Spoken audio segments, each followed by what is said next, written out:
जय जिनेन्द्र। परम पूज्य प्रभु महावीर स्वामी जी के चरणों में वंदन।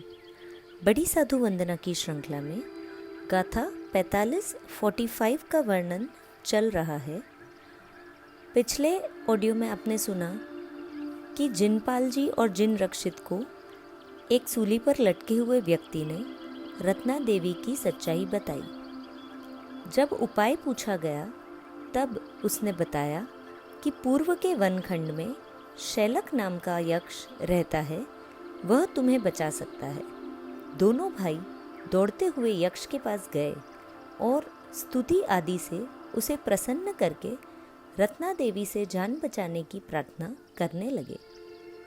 यक्ष उनकी स्तुति से प्रसन्न हुआ, लेकिन उन्हें बचाने से पहले उसने एक शर्त रखी कि जब वह उन दोनों को अपनी पीठ पर बिठाकर उनके नगर ले जाएगा, तब रत्ना देवी अलग अलग तरीकों से उन्हें रोकने का प्रयास करेगी।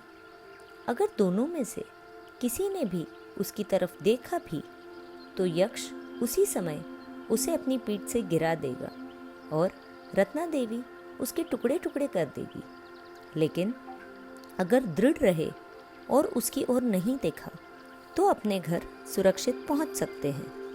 दोनों ने यक्ष की बात मान ली। यक्ष दोनों को अपनी पीठ पर बिठाकर आकाश मार्ग से चंपा नगरी की तरफ उड़ने लगा।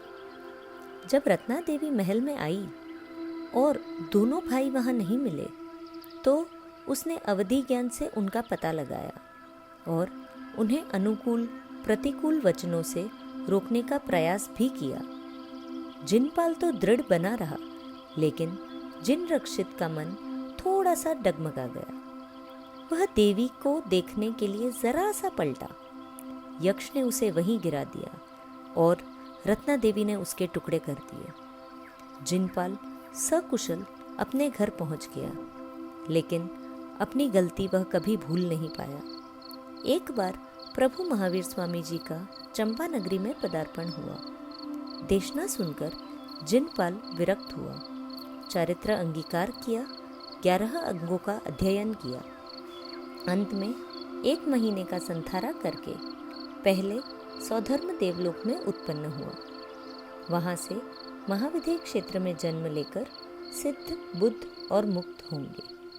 भगवान से यही प्रार्थना है कि जिस तरह जिनपाल जी ने दृढ़ता से अपने बिगड़ते जीवन को सुधारा, उसी प्रकार हम भी अपने जीवन में दृढ़ता से आगम वाणी जिन वाणी का पालन करते हुए अपनी गति सुधार पाएं।